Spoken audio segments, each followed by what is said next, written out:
भैया देखो, एक बात मन में आई, व्यक्ति को ठाकुर जी से मिलाने वाले बिचौलिया कौन होते हैं? गुरु जी। गुरु वही जो हरि सो मिलावे। आपको ठाकुर जी का परिचय कौन कराता है? आपको वृंदावन का परिचय कौन कराता है? आपको श्री जी का परिचय कौन कराता है? ब्रज के संत जन, ब्रज के रसिक जन, ब्रज के कथा वक्ता जन। तो बिचौलिया कौन हुआ? कथा वक्ता। कथा वक्ता बिचौलिया होता है। लेकिन भैया भक्त से भक्त को मिलावे में बिचौलिया ठाकुर जी होते हैं। हम दोनों उनको कौन ने मिलवायो? श्री राधा रमन जी ने मिलवायो। और एक बात सुनिएगा, जहां बिचौलिया ठाकुर जी होंगे ना, वो संबंध कभी नहीं टूट सकता, और वो संबंध बहुत पवित्र होता है। इसलिए हम तो संसार में सबसे कहते हैं, अपनी हर कथा में कहते हैं, पत्नी वो श्रेष्ठ मत मानिएगा जो देखने में बहुत सुंदर लगती है। पत्नी उसको श्रेष्ठ मत मानिएगा जो भोजन बहुत अच्छा बनाती है। पत्नी उसको श्रेष्ठ मत मानिएगा जो बहुत पढ़ी लिखी है।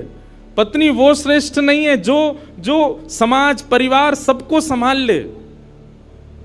पत्नी वो श्रेष्ठ जो पति को ठाकुर जी की ओर और बढ़ावे, वो श्रेष्ठ। पति वो श्रेष्ठ जो पत्नी को ठाकुर जी की ओर बढ़ावे। बालक वो श्रेष्ठ नहीं जो दुनिया के सारे ऐश्वर्य को कमा के माता पिता के चरणों में रख दें। बालक वो श्रेष्ठ जो प्रहलाद और ध्रुव की तरह ठाकुर जी को घर में प्रकट कर दे। ऐसे ही बंधुओं, मित्र भी वो श्रेष्ठ नहीं जो रात में पार्टियां करवावे, सुबह पता चली हॉस्पिटलाइज्ड हो, ऐसा काय बात का मित्र? मित्र तो वो श्रेष्ठ जो रात में लेके गया, सुबह वृंदावन में मिले। कहां मिले? वृंदावन में पाए। संबंध वो श्रेष्ठ मानिएगा जिसमें बिचौलिया ठाकुर जी हैं, जिसमें बीच में ठाकुर जी हैं। जहां ठाकुर जी का संबंध नहीं है, जिन संबंधों में, वहां आप बहुत अच्छा नाटक किया कीजिए। भाई देखो, आप कहोगे महाराज जी आपकी बातें प्रैक्टिकल तब कब लगेंगी? संसार में रहने के लिए सबसे संबंध बहुत जरूरी है, जरूरी है। पर मैं एक बात कथा में कहता हूं, मानव को नाटक करना बहुत अच्छा आता है, पर वो नाटक करता है वृंदावन में, और संसार के सामने क्या वास्तविक रहता है। उल्टे हो जाओ, संसार के सामने खूब बढ़िया नाटक करो। अच्छा, ये गोपनीय बात है, हमारे बी पराग जी खूब संसार में रहते हैं, इनके मित्र बुरा नहीं मान जाएं, पर ये उन सब के सामने नाटक करते हैं, वास्तविक तो ये वृंदावन में ही होते हैं सब। अब भाई समाज के लोग हैं, सब करते हैं, नाचते हैं, गाते हैं, ऊधम मचाते हैं, पर वहां तो ये इनका वास्तव में नाटक ही होता। आज ये वास्तविक में ये रियल बी पराग जी हैं। जो कॉन्सर्ट में आप देखते हो वो नाटक वाले हैं। ऐसे ही भैया संसार के प्रति बहुत अच्छा नाटक करो, लेकिन अपनी श्री जी के सामने, राधा रमन लाल जी के सामने, ठाकुर जी के सामने वास्तविक हो जाओ। आप 3 बजे से पहले और 7 बजे के बाद जो करोगे वो नाटक है। वास्तविक में तो आप रियलिटी में अब हो, जब आप कथा में बैठे हो, क्योंकि आप ठाकुर जी के सन्मुख हो। ठाकुर जी का स्मरण चिंतन आपके मति में, आपके मन में, आपके भाव में ठाकुर जी चल रहे हैं। यही वास्तविकता है आपके जीवन की। तो इसलिए भैया संबंधी वो अच्छा जिससे ठाकुर जी प्रिय लगे। संबंधी वो अच्छा, संबंध वो अच्छा, रिलेशनशिप वो अच्छा जिससे वृंदावन प्रिय लगे। संबंध वो अच्छा जिससे ब्रजवासी प्रिय लगे। संबंध वो अच्छा जिससे यमुना जी प्रिय लगे। कुल मिला के बाद जाते ठाकुर जी भा जाएं, वो संबंध अच्छा, उसको कभी मत छोड़ना, उसको कभी मत तोड़ना, सदा रखना। तो हमारो संबंध राधा रमन जी ने करवायो। इसी पद की खोज करते करते हम मिल गए, हमको ये मिल गए, और आज हम दोनों मिले तो इतने सारे लोग मिल गए, पूरा चंडीगढ़ ही मिल गया आज। वृंदावन प्रकट उत्सव की बधाई हो। अरे ने कि रूखी सी नहीं, जोर की दो बधाई हो, बधाई हो, बधाई हो। अब 7 दिन रोज बधाई गवेगी। वृंदावन प्रकट हो रहा है महाराज, हमारे चित्त में होना चाहिए। आहा, मन मेरा बन गया सखी रे पावन वृंदावन।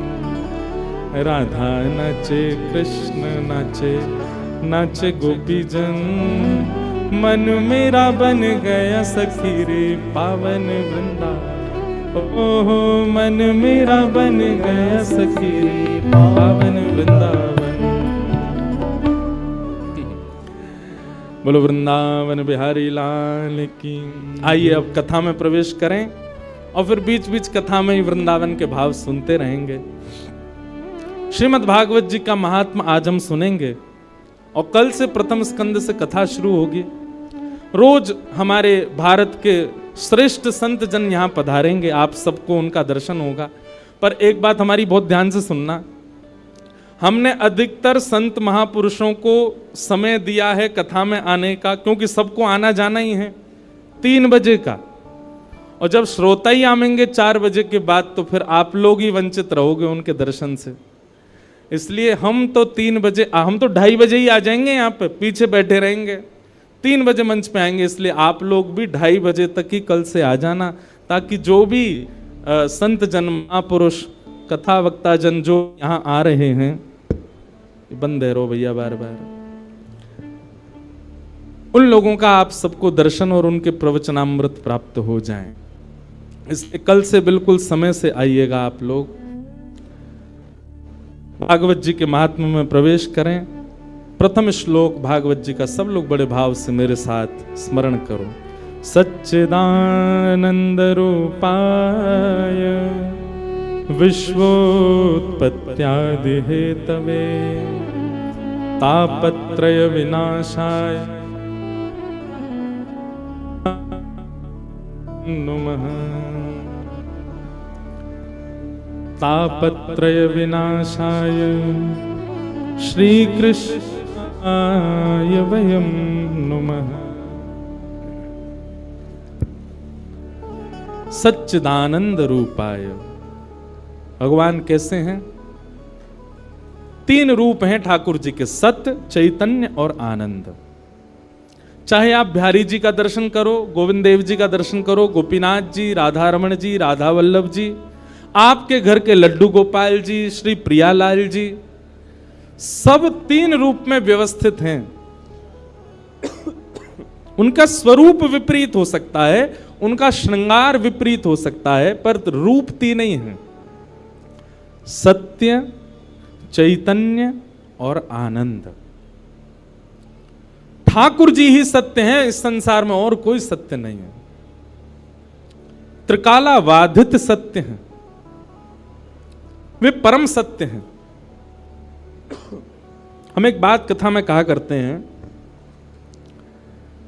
जिस व्यक्ति के सामने झूठ बोलने में आपकी जीव को संकोच होता हो, बहुत ध्यानपूर्वक सुनिएगा, जिस व्यक्ति के सामने झूठ बोलने में आपकी जिह्वा को संकोच होता हो, आप ये विश्वास मान लीजिएगा, या तो वो ठाकुर जी का अंश है या कोई परम भजनानंदी वैष्णव है।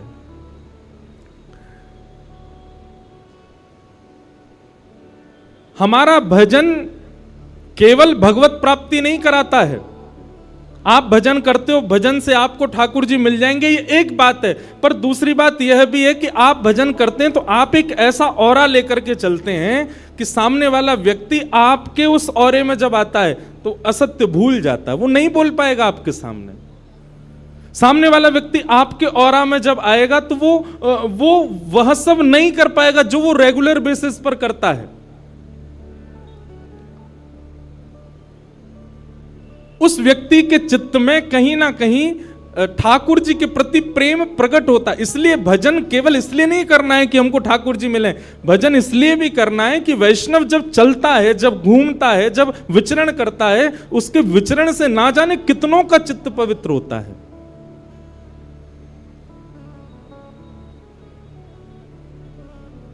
हमारे वृंदावन में परम जिनका आशीष इस कथा को प्राप्त है, परम पूजनीय श्री प्रेमानंद जी महाराज खूब खूब आशीर्वाद देकर के इस कथा के लिए, पहली कथा होगी जिसके लिए उन्होंने खूब आशीर्वाद दिया।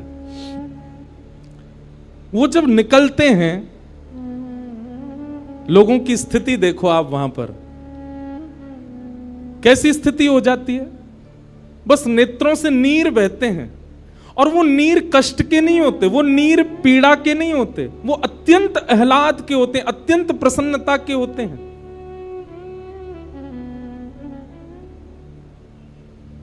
कितने लोग घुटने पर बैठ करके अपने विषादों को, अपनी जीवन की समस्त पीड़ाओं को केवल उनके दर्शन मात्र से उनको लगता है कि बस सब नष्ट हो गया। ये आज की बात नहीं है, सदा सर्वदा से हमारे भारत में ऐसे ऐसे लोग जन्म लिए हैं।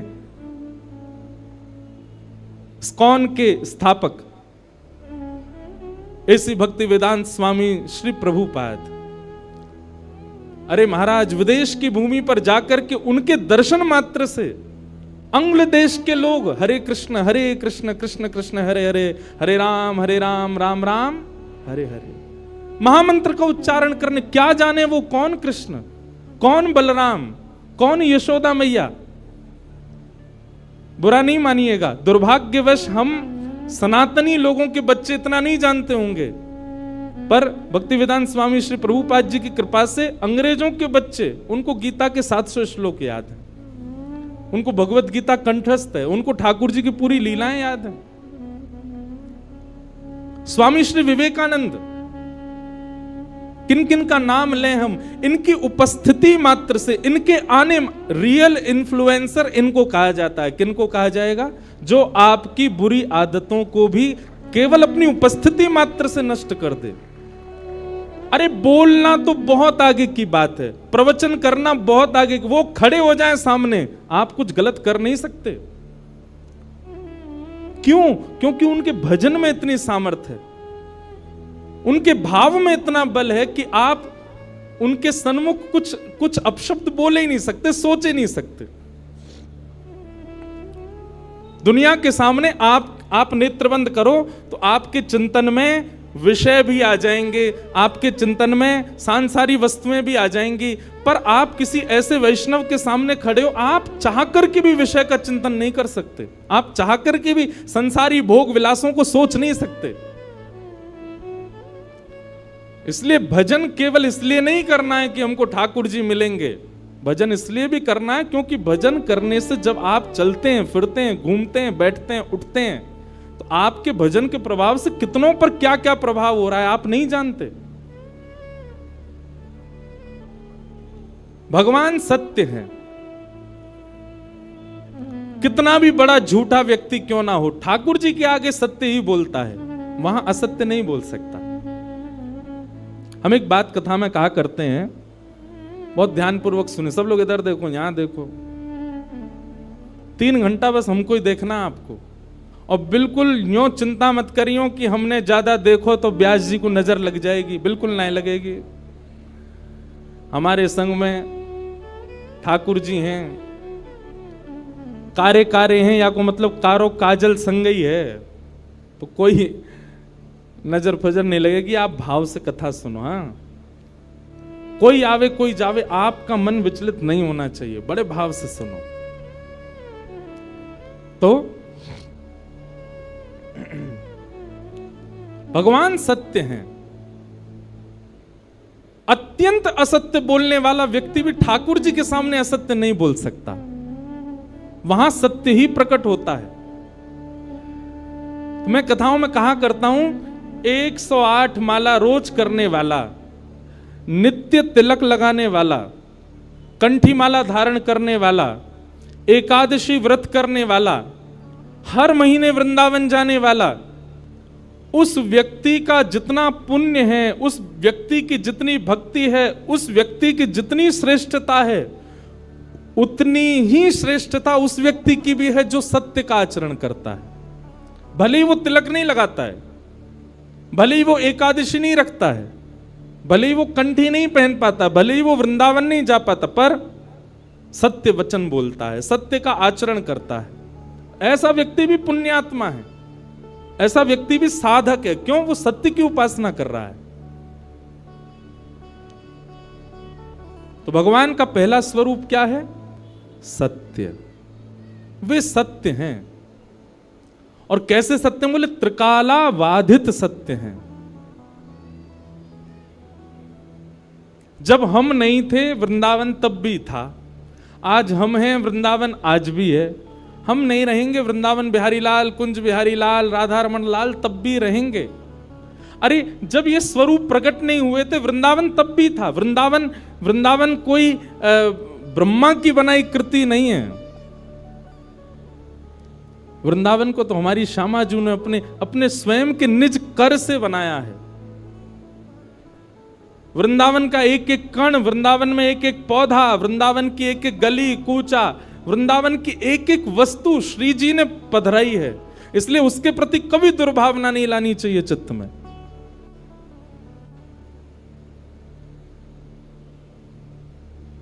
किशोरी जी ने स्पष्ट कर दिया था ठाकुर जी को कि यदि आप हमको अपनी लीला में ले जाना चाहते हो तो 3 वस्तु आपको पृथ्वी पर ले जानी पड़ेंगी। यत्र वृंदावनम नास्ति यत्र नो यमुना नदी यत्र गोवर्धनम नास्ति तत्र नो रमते मनः। वृंदावन, यमुना जी और श्री गोवर्धन, ये 3 ब्रह्मा ने नहीं बनाए हैं। इन तीनों का निर्माण श्री गोलोक धाम में स्वयं हमारी वृषभानु दुलारी श्यामा जी ने निज कर से किया है। श्री जी यहीं विरह करती रहती, यहीं विहार करती रहती हैं, कहीं नहीं जाती। जब ठाकुर जी आ रहे थे भूमि पर लीला करने के लिए, श्री जी को कहा आप भी चलो, तो श्री जी ने कहा ये 3 जहां होते मैं वहीं रहती हूं, मेरा इनके अलावा मन नहीं लगता। तब ठाकुर जी गोलोक धाम से रेप्लिका भी नहीं, कॉपी भी नहीं, साक्षात वृंदावन, यमुना जी और श्री गोवर्धन को लेकर के वृंदावन आए, भूमि पर आए और आकर के उसको व्यवस्थित किया। तब हमारी किशोरी जी पधारी, तब हमारी लाडली जी आई। इतना प्रिय है किशोरी जी को वृंदावन। आज कथा में आने से पहले वृंदावन महिमामृत एक ग्रंथ है, उस ग्रंथ को मैं देख रहा था। उस ग्रंथ में श्री प्रबोधानंद सरस्वती वृंदावन की महिमा बताते हुए कहते हैं, बहुत ध्यान से सुनिएगा।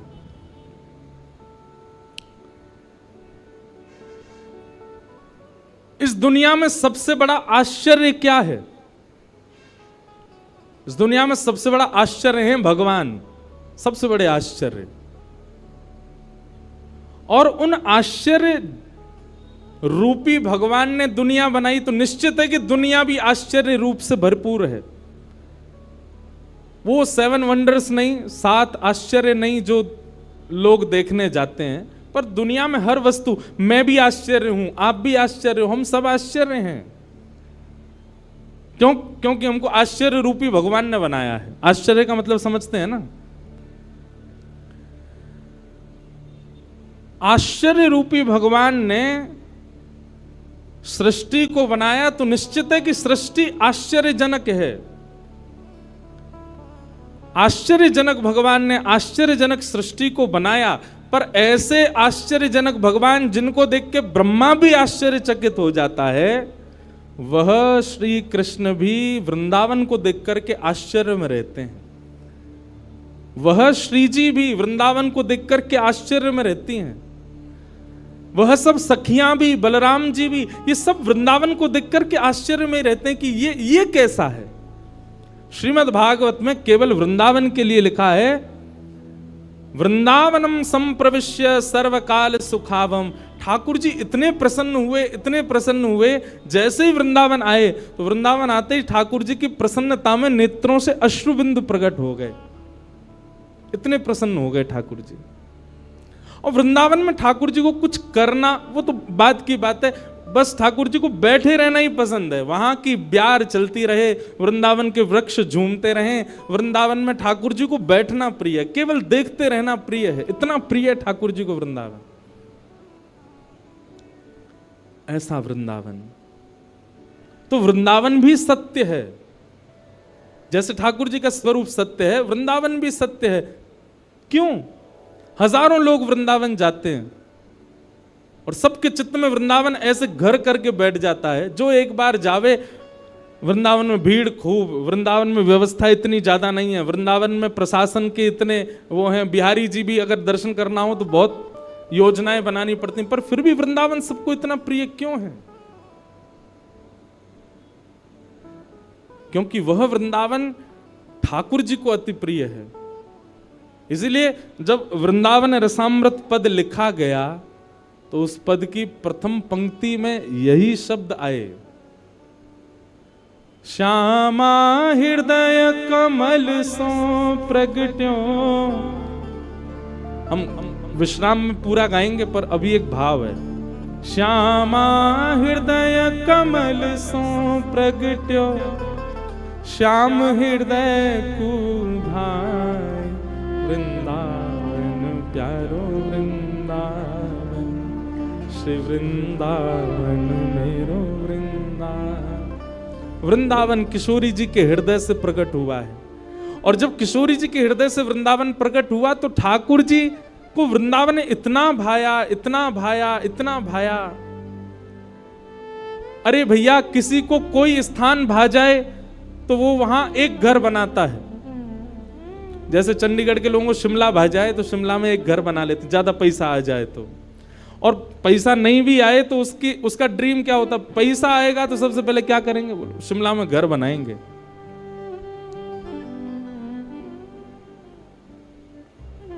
और कौन सी जगह कल जो हम देख रहे थे आपके घर से जो दिखती है, कौन सी जगह है वो है? कसौली, वहां घर बनाएंगे। किसी को कोई स्थान भा जाए तो वहां एक घर बनाने की सबका ड्रीम होता है, पहाड़ पर तो विशेष रूप से। हमारे ठाकुर जी ने वृंदावन में 5000 घर बनाए। कितने? 5000 से ज्यादा मंदिर हैं वृंदावन में। वृंदावन का मतलब आप केवल वही मत समझा कीजिए छठीगरा से लेकर के और यमुना जी तक, संपूर्ण 84 कोस जो है ये पूरा वृंदावन ही है। पर जहां बिहारी जी विराज रहे हैं, राधा वल्लभ जी विराज रहे हैं, राधा रमण जी विराज रहे हैं, यमुना जी बह रही हैं, गोपेश्वर महादेव हैं, ये उस 84 कोस वृंदावन का मध्य है, सेंटर है। बाकी वृंदावन तो पूरा 84 कोस का है। संपूर्ण 84 कोस में 5000 से ज्यादा मंदिर है। मंदिर मतलब ठाकुर जी ने घर बनाए हैं। इतना प्रिय है ठाकुर जी को वृंदावन। और जो ठाकुर वृंदावन से चले भी गए, मदन मोहन जी, गोपीनाथ जी, गोविंद देव जी, वो जहां जाके विराजे वृंदावन वहां प्रकट कर लिया। आप कभी जयपुर जाइए, जयपुर में गोविंद देव जी जाइए, आपको ऐसा लगेगा ही नहीं कि आप राजस्थान में हो, ऐसा लगेगा वृंदावन में ही है। मदन मोहन जी बिहरत निस दिन कुंज गलिन में, ब्रज जन मन सुख धाम, मदन मोहन को रूप निरख के, सनातन बलि बलि जाए, वृंदावन प्यारो। मदन मोहन जी, सनातन गोस्वामी ने इनको प्रकट किया। मदन मोहन जी भी पहले जयपुर में ही विराजते थे।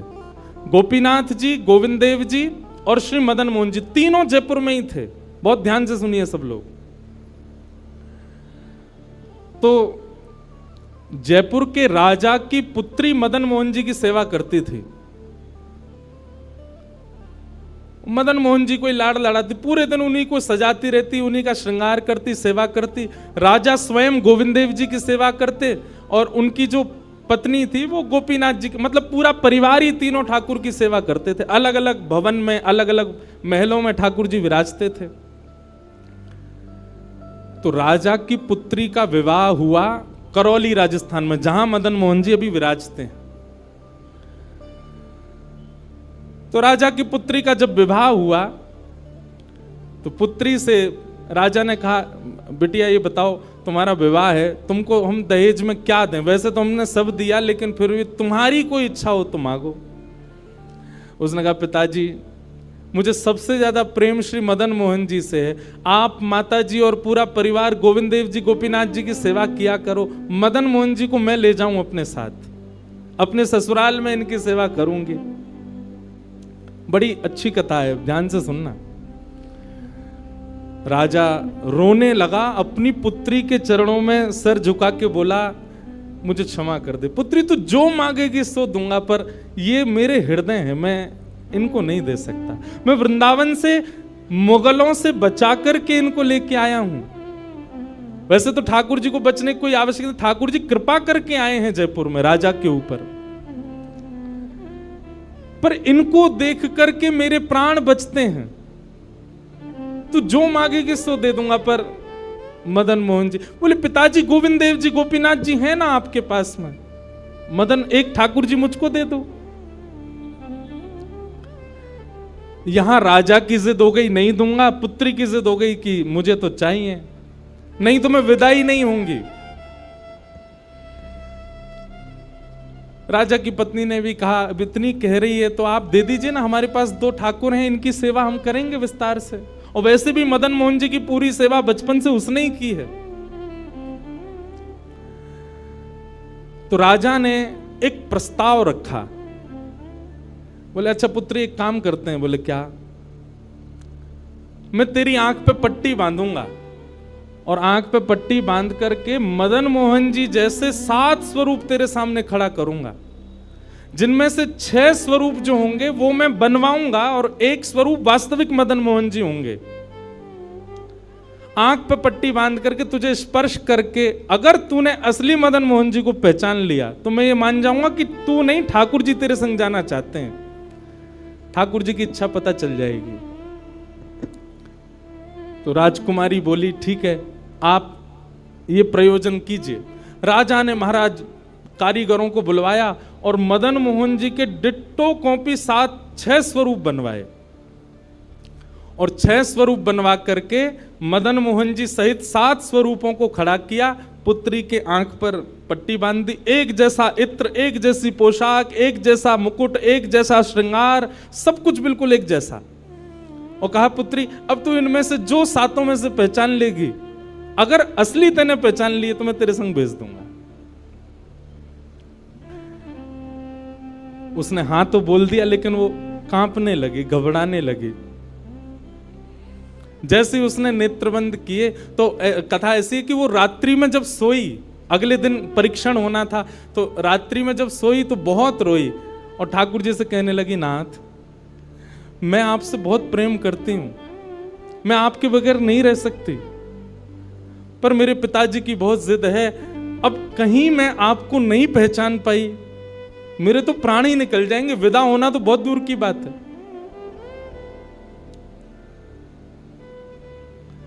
रुदन करते करते करते करते, बंधुओं एक मेरी बात बहुत ध्यान से सुनिएगा, कभी ठाकुर जी के विरह में यदि आपके अश्रु नहीं आए हैं ना, तो अभी आप भक्ति के भाव से बहुत दूर हो। आपको वृंदावन जाना अच्छा लगता है, वृंदावन में घूमना अच्छा लगता है, राधा राधा नाम ध्वनि पर झूमना अच्छा लगता है, कथाएं प्रवचन सत्संग बढ़िया लगते हैं, ये सब एक प्रथम सोपान, प्रथम सीढ़ी है। पर प्रमुख सीढ़ी तो भजन मार्ग या भक्ति पथ की विरह है। अगर वो आपके चित्त में कभी ठाकुर जी के लिए नहीं आया है तो अभी आप बहुत पीछे छूटे हुए हो।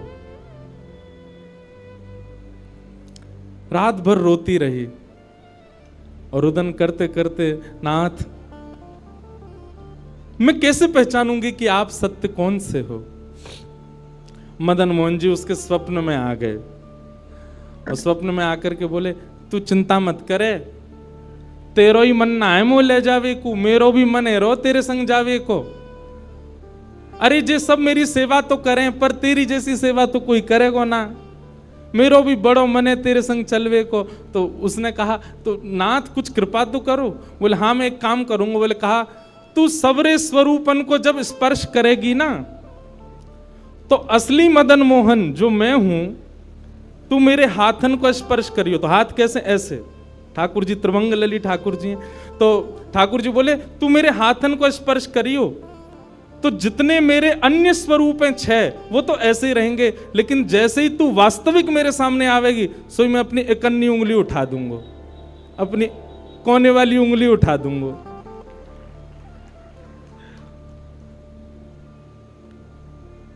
ठाकुर जी कितना प्रेम करते हैं अपने भक्त से। ठाकुर जी बोले, मैं अपनी इकन्नी उंगली उठा दूंगा और तू स्पर्श करती करती मेरी जैसे इकन्नी उंगली उठे, वाकू पकड़ लियो और तुरंत पिताजी से कह दियो, जय रे मदन मोहन जी, मैं चल दूंगा तेरे संग। अब तो दूसरे दिन वो पिताजी के पास गए, पिताजी जल्दी करिए, कब चलना है, कब? बोले तुझे तो इतना विश्वास है जैसे तू वास्तविक में मदन मोहन जी को ले ही जाएगी, लेकिन बिटिया तू भी याद रखियो, मैंने ऐसे स्वरूप बनवाए कि कोई बता ही नहीं सकता कि असली मदन मोहन कौन से। बोले पिताजी आप सन्मुख पधराओ तो। महाराज भीड़ लग गई देखने वालों की, पूरा राजभवन इकट्ठा हो गया जयपुर का। 7 स्वरूप विराजमान हुए। पुत्री के आंख पर अभी विवाह हुआ, उसका विदाई नहीं हुई है, आंख पर पट्टी बांध करके और कहा जाओ, अगर मदन मोहन जी की इच्छा होगी तो तू ढूंढ ले। अब मदन मोहन जी तो पहले ही बता चुके हैं, ऐसे मिलूंगा। जैसे मानो टीचर पहले ही एग्जाम पेपर लीक कर दे, ये क्वेश्चन आने वाले, तैयार कर आना। उसने जाकर के जैसे स्वरूप स्पर्श करने प्रारंभ किए, पहला बोले ये नहीं है, दूसरा स्पर्श किया, ये भी नहीं है। ठाकुर जी खड़े थे 5वीं पंक्ति में, 5वें वाले थे। तीसरे स्पर्श किए, बोले ये भी नहीं है। चौथे किए, बोले ये भी नहीं है। जैसे ही 5वें का स्पर्श किया और मुखमंडल का स्पर्श किया, गले का स्पर्श किया, वक्ष का स्पर्श कर, जैसे ही ठाकुर जी की भुजा पकड़ी, सो ठाकुर जी ने अपनी कन्नी उंगली हिला दी। और जैसे ही कन्नी उंगली हिलाई, उसने तो, पिताजी यही है मदन मोहन जी। आहा, राजा के तो नेत्रों से आंसू गिर गए, चरणों में गिर गए, उठ करके अपनी बिटिया को गले से लगा लिया, कान में बोले बोले मैंने कन्नी उंगली हिलते हुए देख ली। मुझे ये बात पता चल गई है कि भैया तेरी जिद नहीं है इनको ले जाने की, इनकी भी जिद है तेरे संग जाने की। और महाराज गाजे बाजे रथ में आरूढ़ करके श्री मदन मोहन लाल जी करौली राजस्थान को प्रस्थान किए। बोलो मदन मोहन लाल की। बिहरत निस दिन कुंज गलन में, ब्रज जन मन सुख धाम। मदन मोहन को रूप निरख के, मदन मोहन को रूप निरख, सनातन बल बल जाए। वृंदावन प्यारो वृंदावन, श्री वृंदावन मेरो। ये भैया ऐसे ही भजन नहीं बना है, ये ऐसे ही आपके झूमने के लिए कीर्तन नहीं, ये पूरा वृंदावन समाविष्ट करवा दिया हमारे गिरधर लाल जी ने एक ही पद में। पूरा वृंदावन विराज रहा है। ठाकुर जी जड़ नहीं है। दूसरा स्वरूप क्या है ठाकुर जी का? चैतन्य। कौन है ठाकुर जी? चैतन्य। कई लोग पूछते हैं महाराज जी सेवा का कोई प्रकल्प बताओ, सेवा का कोई भाव बताओ, सेवा कैसे करनी चाहिए, सेवा में क्या होना चाहिए क्या नहीं होना चाहिए। हमारी एक बात सब लोग सुन लीजिए, यहां लगभग सब सेवा वाले ही बैठे हैं। आप ठाकुर जी के प्रति चैतन्य भाव अपने हृदय में प्रगाढ़ कर लो। चैतन्य भाव प्रगाढ़ मतलब ये कोई पाषाण नहीं है, ये कोई प्रतिमा नहीं है, ये कोई धातु नहीं है, साक्षात वृंदावन चंद मेरे घर पर विराज रहे हैं। ये विश्वास आप अपने चित्त में प्रगाढ़ कर लीजिए। बस आपके जिस दिन ये विश्वास प्रगाढ़ हो गया, अपने आप आपको सेवा सीखनी, किसी से पूछनी नहीं, अपने आप करने लग जाओगे। अरे मां को नहीं बताना पड़ता पुत्र की सेवा कैसे होती है, पत्नी को नहीं सिखाना पड़ता पति को कैसे पूछना है। सारे संबंध हम अपने आप सीख लेते हैं। तो ठाकुर जी से जो हमारा प्रेम भाव है, उसके लिए हमको पूछना क्यों पड़ता है कि कैसे करें, भोग कैसे लगाएं, सुलाएं कैसे, ये कैसे करें। शास्त्रीय बात पीछे है, पहले आप प्रेम भाव में तो आओ। ठाकुर जी अपने आप सिखा देंगे अपनी सेवा कैसे करनी।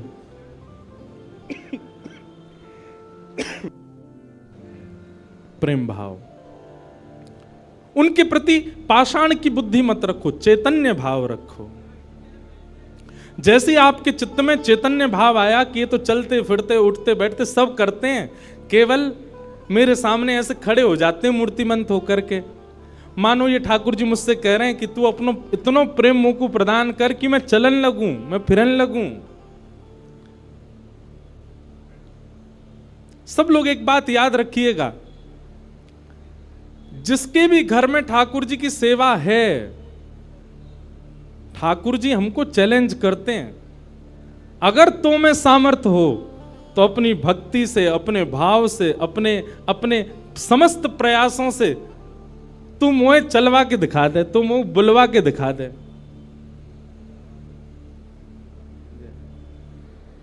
बोलो गंगा मैया की जय। वापस प्रस्थान कर जाओ। महाराज जी हरिद्वार को प्रस्थान कर रहे हैं, महाराज जी के श्री चरणों में बार।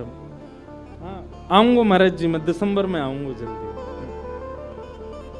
बोलो गंगा मैया की जय। मैं क्या कह रहा था, ठाकुर जी हम आप सबको एक चैलेंज दे के रखें कि तो में यदि सामर्थ्य हो, मुझे बुलवा के दिखाए दे, मुझे चलवा के दिखाए दे, मुझसे कोई लीला करवा के दिखा दे। मैं तो ऐसे ही बैठा रहूंगा लड्डू गोपाल बने, तेरे प्रेम में सामर्थ्य हो तो तू करवाए ले। जिस दिन ठाकुर जी हमारे घर आ जाते हैं उसी दिन से हमारी एक चैलेंज हमारे ऊपर आ जाता है। हम में सामर्थ्य हो, ठाकुर जी बोल के दिखा दें, ठाकुर जी कुछ करके दिखाएं। लेकिन हमको भी संतुष्टि है, ऐसे हैं तो ऐसे ही बैठे रहें, हमको लगता है ऐसे ही रहें, इससे ज्यादा कुछ करें नहीं। इसलिए ठाकुर जी को भी लगता है जब इसके चित्त में ही भाव नहीं है तो मैं और लीला क्यों ही करूं। चैतन्य भाव चित्त में लाओ। जैसे एक बालक जन्म लेता है तो माँ और पिता प्रतीक्षा करते हैं, अब ये कब बोलेगा, माँ कब बोलेगा, पापा कब बोलेगा, ये चलना कब सीखेगा, ये स्कूल कैसे जाएगा, ये बड़ा होकर के जॉब करेगा, बिजनेस आदि आदि सब भाव। ऐसे एक सेवक साधक के चित्त में भी अपने ठाकुर जी के प्रति भावना होनी चाहिए, ये बोलेंगे कब।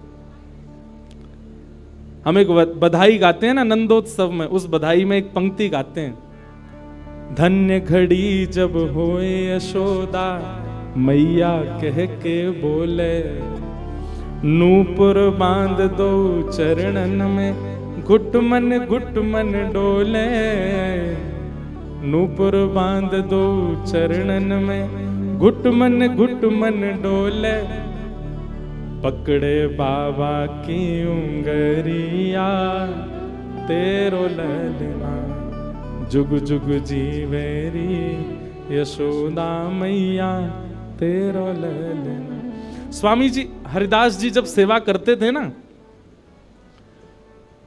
तो ठाकुर जी बिहारी जी ऐसे ही नहीं रहते थे जैसे हमको दिख रहे हैं। स्वामी जी जैसे ही कपाट करते थे सोई बिहारी जी बैठ जाते थे, बंसी सब नीचे करके हाथ सीधे कर लेते। मैं तो हार गयो पूरे दिन खड़े खड़े, स्वामी जी तुम बार बार पर्दा करते रहे करो। इसीलिए बिहारी जी में बार बार पर्दा आता, क्यों, ठाकुर जी उतनी देर बैठ लेते हैं, क्यों, खड़े खड़े थक गए। बहुत भाव है पर्दा के, पर एक भाव यह भी है। तो स्वामी जी को अनुभव होता है तो इसका मतलब क्या है, ठाकुर जी लीला करते हैं पर अब क्यों नहीं कर रहे, हमारे भीतर स्वामी जी जैसा भाव नहीं है। श्री हरिराम व्यास जी के विराज रहे ठाकुर जी बाबा के ठीक पीछे, जुगल किशोर जी। मुंह को तो रूप देख के ही पता चल जाए कौन से ठाकुर जी हैं। जुगल किशोर जी, इनके चरित्र में आता है कि एक बार कोई साधक वंशी दे गया, और वंशी देख करके बोला हरिराम व्यास जी जुगल किशोर जी को वंशी पधरा देना, नई सोने की वंशी है। तो आपने श्रृंगार करके जैसे ही वंशी ठाकुर जी के हाथ ऐसे ही रहते हैं, तो वंशी पोली उसमें जैसे ही प्रवेश कराई, ठाकुर जी के हाथ का जो छिद्र है वो छोटा पड़ गया, वंशी बड़ी, लेकिन ज्यादा बड़ी नहीं, नेक बड़ी, नेक। तो व्यास जी ने थोड़ा श्रम किया, थोड़ा जोर लगाया कि वंशी कैसे भीतर जाए। तो जैसे ही जोर लगाया ठाकुर जी का हाथ छिल गया और वहां से रक्त निकलने लगा श्री जुगल किशोर जी के। हरिराम व्यास जी ने जैसे ही रक्त देखा मूर्छित होकर गिर पड़े वहीं पर, और जब होश में आए तो अपने पुत्र को सेवा दे दी और कहा मैंने ठाकुर जी को श्रमित कराया है, अब मैं अपने आप को दंड दूंगा। तो क्या दंड दिया, सूर्य उदय से सूर्यास्त तक वृंदावन की परिक्रमा ही लगाते रहते थे, ये दंड दिया उन्होंने खुद को। पहला दिन था दंड का। एक बात सुनिएगा, इन आचार्यों के चरित्र से ना कुछ कुछ सीखा कीजिए। आपकी सेवा में आपसे कोई अपराध बनता है, आपसे कोई गलती हो जाती है, आपसे कोई दोष बन जाता है, तो उसके लिए आप जाकर के पूछते हैं हमसे अपराध हो गया, हम क्या करें? पूछिए मत, स्वयं को अपने आप ही दंड उत्सव मना लीजिए। और दंड उत्सव क्या है? तुरंत वृंदावन जाओ, एक परिक्रमा लगाओ, किसी वैष्णव को प्रसाद पवाओ, ब्रजवासी को कुछ दे करके उनको प्रसन्न करके आओ। यही दंड है वैष्णव अपराध का, भगवत अपराध का। तो श्री हरिराम व्यास जी वृंदावन में भ्रमण करते रहे, परिक्रमा लगाते रहे। परिक्रमा करके रात्रि में जैसे ही लौट करके आए, बहुत सावधानी से सुनो, तो शयन का दर्शन करने जब गए तो शयन के दर्शन में आपने क्या देखा कि जुगल किशोर जी ने स्वर्ण की वंशी धारण कर रखी, वही वंशी जो सुबह वो पधराना चाह रहे थे। उन्होंने अपने पुत्र को बुलाया, पुत्र को बुला के बोले ये वंशी सुबह ठाकुर जी के हाथ में नहीं आ रही थी, अभी कैसे धारण हो गई? बोले पता नहीं पिताजी, आप तो चले गए थे, मैंने वंशी उठा करके धारण कराई, ठाकुर जी ने धारण कर ली। हरिराम व्यास जी ने जैसे ही वंशी निकाल करके देखी तो क्या पाया? ठाकुर जी ने अपना हाथ ही बड़ा कर लिया वंशी धारण करने के लिए, उनके लिए। अब ताली से काम नहीं चले, हमारे ठाकुर जी करते हैं ऐसे? क्यों नहीं करते? और हम संतुष्ट क्यों हो जाते हैं? जैसी सेवा है उससे हमको प्रसन्नता क्यों हो जाती है? नहीं। ये इस बात का प्रमाण है कि कहीं ना कहीं हमारी भक्ति में, हमारे भाव में, हमारे प्रेम में अभी वो स्तर नहीं आया कि ठाकुर जी उसको स्वीकार कर लें। इसलिए भैया, सबसे पहली बात भक्ति में, सेवा में सबसे पहला प्रकार, ठाकुर जी को आप चैतन्य मानो। वो जड़ नहीं है, वो पीतल के नहीं है, वो अष्टधातु के नहीं है, वो मार्बल के नहीं है, वो साक्षात ठाकुर जी हैं, वो साक्षात चैतन्य है। उनके प्रति चैतन्य बुद्धि आपने धारण कर ली, अपने आप ठाकुर जी अपने आप लीलाएं कराना प्रारंभ कर देंगे। मुझको राधा रमण कर दो वैसा मगन, मुझको राधा रमण। नित्य की प्रार्थना होनी चाहिए ठाकुर जी से। रटू में तेरा नाम यूं आठों याम, रटू में तेरा यूं आठों याम, रटू में तेरा नाम यूं आठों याम,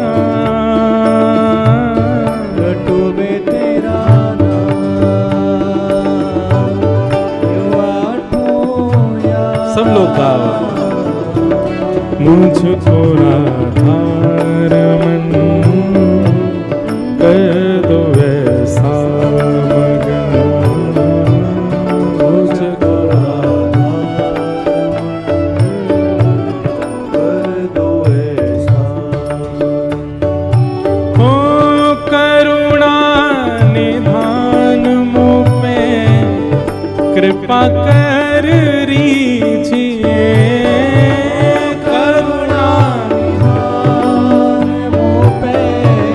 कृपा कर रीजिए, करुणा निधान मुझ पे कृपा कर रीजिए,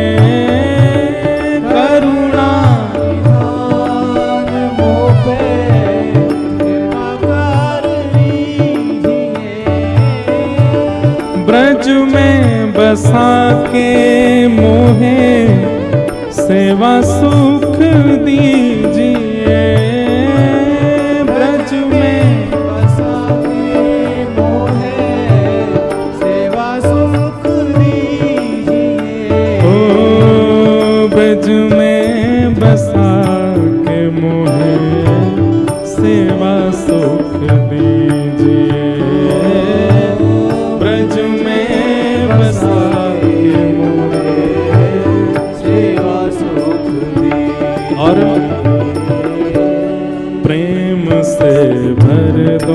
मन गाऊं तेरे भजन, प्रेम से भर दो मन गाऊं तेरे भजन।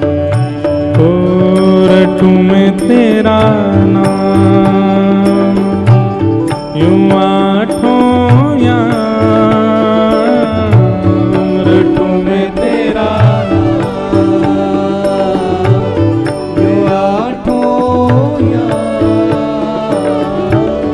मुझको राधा रमन कर दो ऐसा मगन, मुझको राधा रमन कर दो ऐसा। श्री राधा रमण लाल की,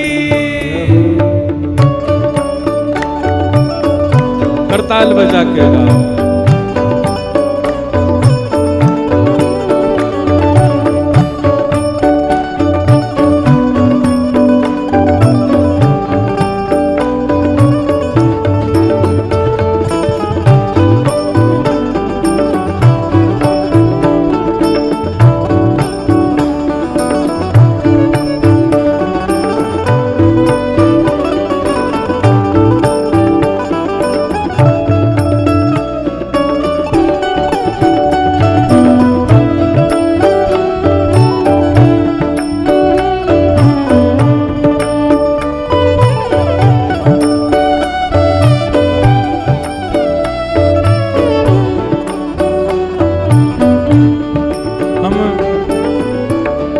पर चर्चा कर रहे हैं कि ठाकुर जी को चैतन्य मानो, वे पाषाण नहीं है।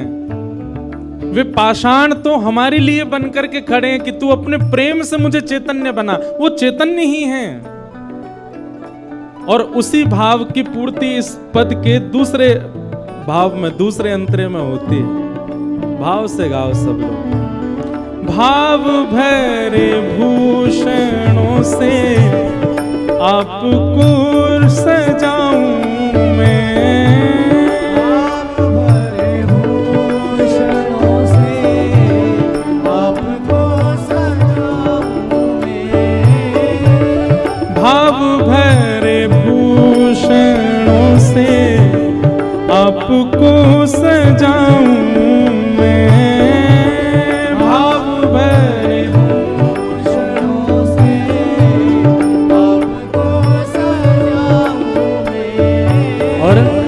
नित नव भोज निज हाथों से पवाऊं मैं, नित नव भोज निज हाथों से पवाऊं मैं, ओ नित नव भोज निज हाथों से पवाऊं मैं।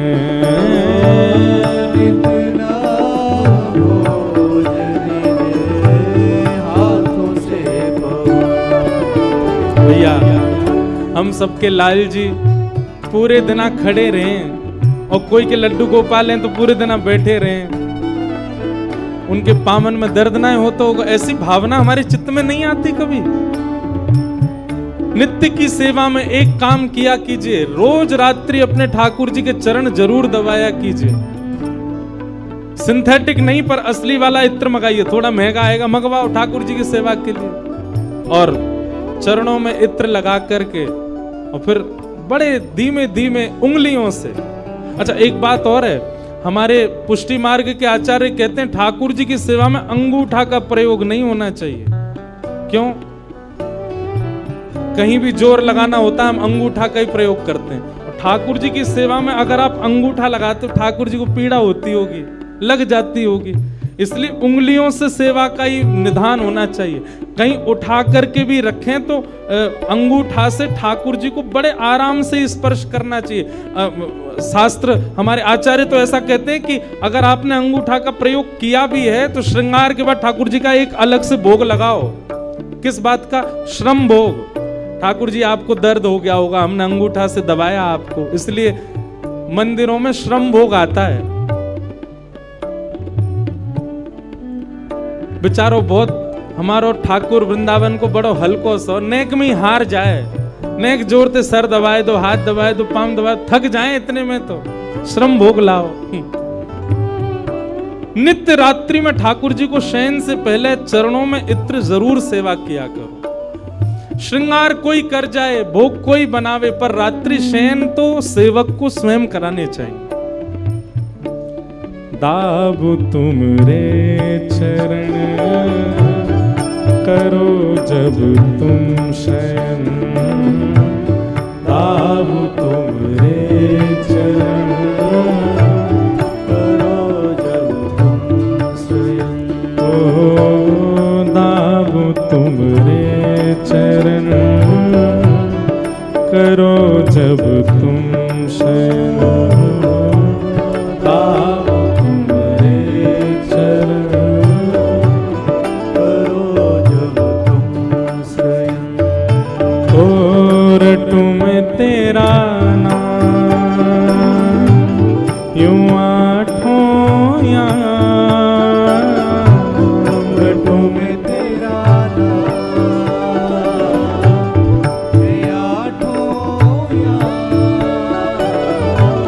रटू में तेरा नाम यूं आठों याम, रटू में तेरा नाम यूं भाव से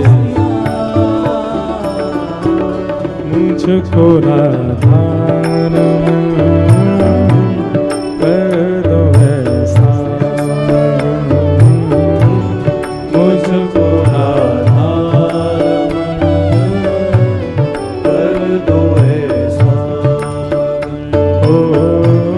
मुझको कर दो ऐसा, मुझको कर दो ऐसा। ओ जय जय राधा रमण प्यारो राधा रमण, ओ मेरो राधा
चैतन्य मानो, ठाकुर जी के प्रति चैतन्य भाव रखो।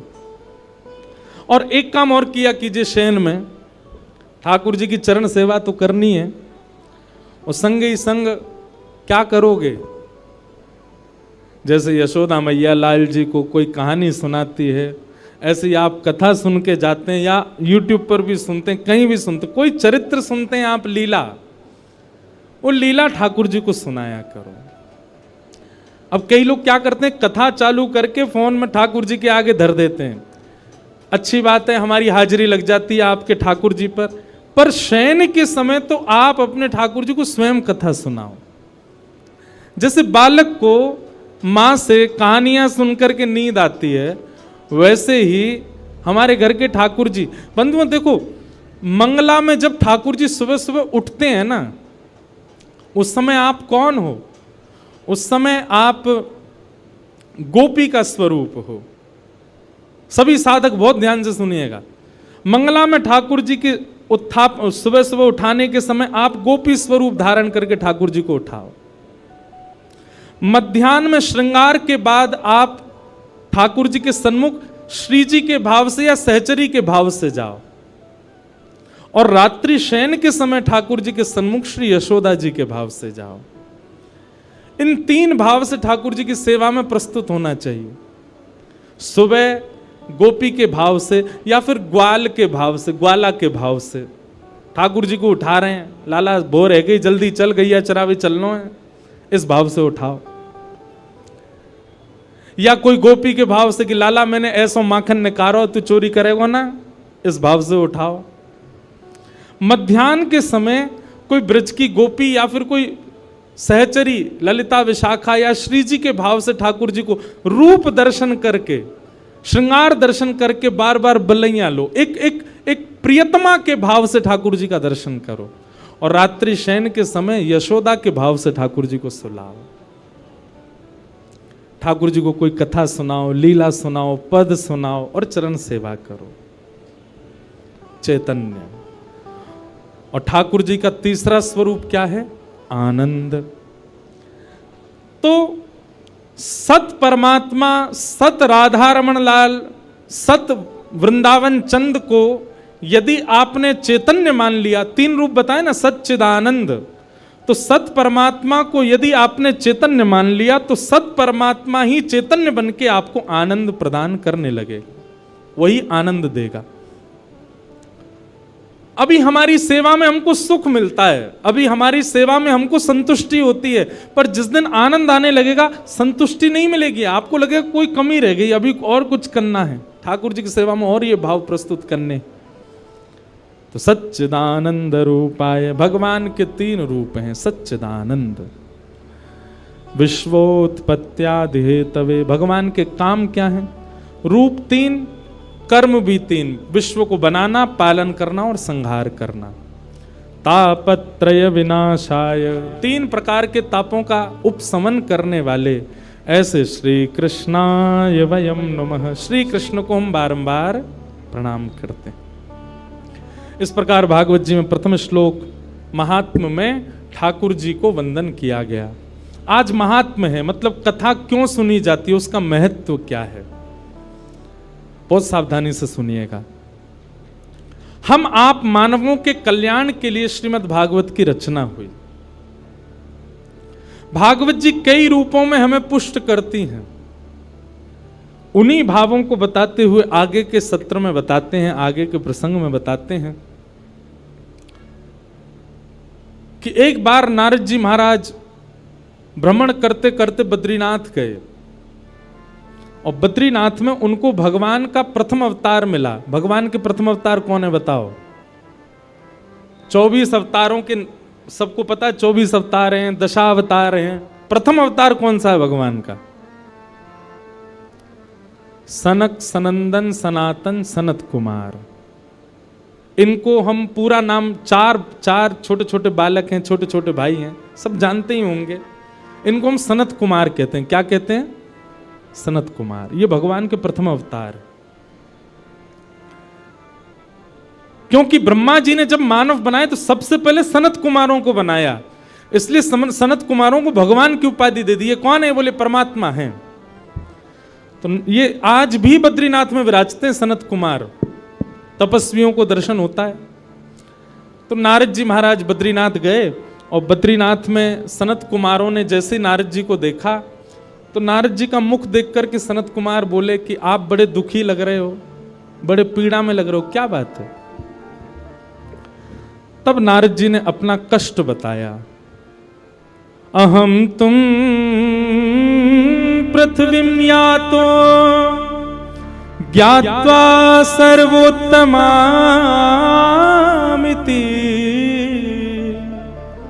पुष्करम च प्रयागम च काशी गोदावरी तथा। नारद जी महाराज बोले, हे सनत कुमार, मैं देवलोक से पृथ्वी पर आया ये जान करके कि पृथ्वी तो बहुत अच्छी है। बहुत सावधानी से सुनना। जैसे जो लोग विदेश जाते रहते हैं ना, वो विदेश ना जाने वालों के आगे विदेश का ही गुण गाते रहते हैं। अमेरिका ऐसा है, लंदन ऐसा है, ऑस्ट्रेलिया ऐसा है, विदेश का ही यश सुनाते रहते हैं। पर हमने एक चीज अनुभव करके देखी, और भी कोई विदेश जाने वाला उसने भी किया होगा, जितना उसका बखान किया जाता है वहां पहुंच करके उसका 0.1% भी नहीं होता, वैसा बिल्कुल भी नहीं होता। लेकिन वृंदावन के लिए उल्टा है। वृंदावन का आप जितना बखान सुनोगे, जितनी महिमा सुनोगे, जितनी प्रशंसा सुनोगे, पहुंच करके उससे 100 गुना ज्यादा है। वृंदावन का विपरीत है।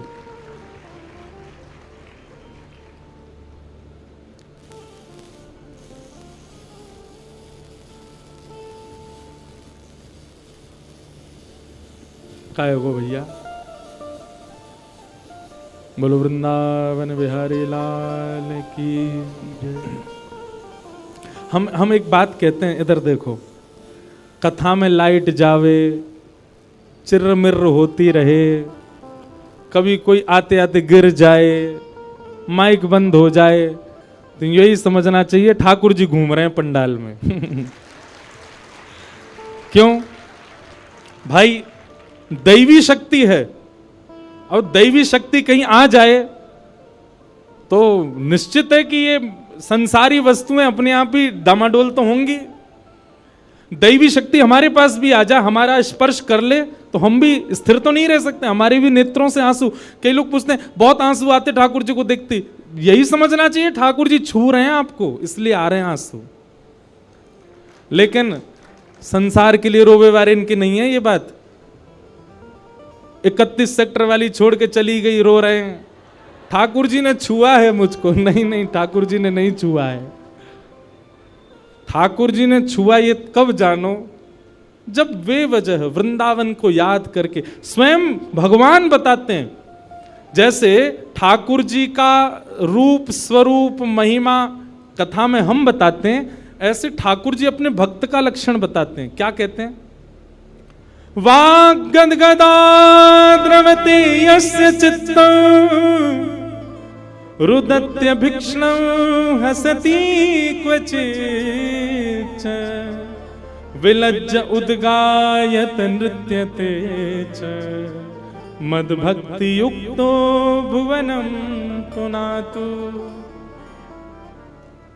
ठाकुर जी कहते हैं, बोले बैठे बैठे मेरी कथा सुनते सुनते जिसका कंठ भर आता हो, मेरे भक्त के लक्षण क्या है भगवान बता रहे हैं। मेरी कथा सुनते सुनते जिसका गला भर आता हो, नेत्रों से अविरल अश्रुधार गिरने लग जाती हो,